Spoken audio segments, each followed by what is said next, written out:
Fajar belum tinggi saat sejarah memulai perjalanannya. Dari sebuah rumah sederhana di Peneleh, Surabaya, lahir seorang bayi yang akhirnya dinamakan Kusno Sosrodihardjo. Tak ada yang menyangka langkah kecil dari rumah yang bersahaja itu kelak membawa lahirnya sebuah bangsa bernama Indonesia.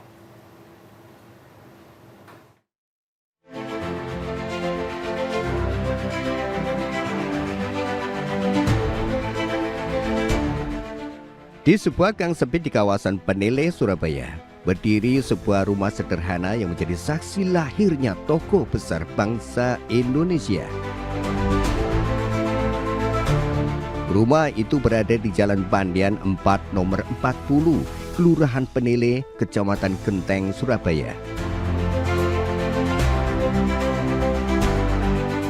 Di rumah inilah pada 6 Juni 1901 lahir seorang bayi bernama Kusno Sosrodihardjo yang kemudian dikenal dunia sebagai Insinyur Soekarno, proklamator dan Presiden pertama Republik Indonesia.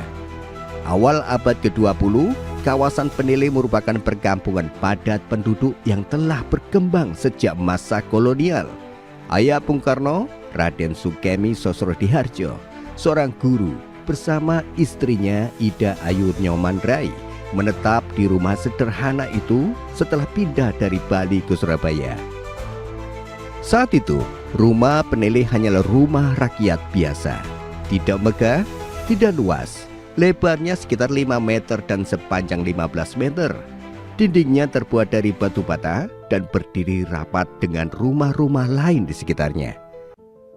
Di rumah sederhana inilah Kusno yang akhirnya berganti nama Soekarno menghabiskan tahun-tahun awal kehidupannya. Namun keluarga Sukemi tidak lama tinggal di sana. Ketika Soekarno masih berusia sekitar 6 tahun, ayahnya mendapat tugas baru ke Mojokerto, sehingga keluarga meninggalkan Peneleh. Seiring perjalanan waktu, rumah itu berpindah tangan dari satu pemilik ke pemilik lainnya. Bahkan identitas rumah kelahiran Bung Karno sempat nyaris terlupakan.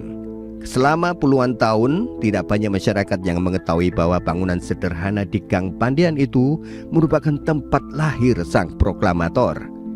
Baru pada tahun 2007, melalui penelitian dan pelacakan sejarah yang dilakukan berbagai pihak, keberadaan rumah kelahiran Bung Karno berhasil dipastikan kembali berdasarkan penelusuran dokumen dan kesaksian warga. Kini, kondisi rumah tersebut jauh berbeda dibanding masa awal abad ke-20. Pemerintah Kota Surabaya akhirnya menetapkan rumah ini sebagai bangunan cagar budaya. Status itu diberikan karena nilai sejarahnya yang sangat tinggi sebagai tempat lahir tokoh yang memimpin perjuangan kemerdekaan Indonesia. Tidak hanya dilindungi, rumah ini juga direvitalisasi dan dikembangkan menjadi museum rumah lahir Bung Karno.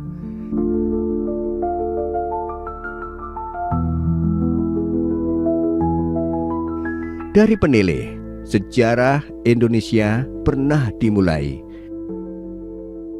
Dan dari tempat itu pula, generasi penerus diingatkan untuk tidak pernah melupakan akar perjuangan bangsa. Tim Redaksi CTV.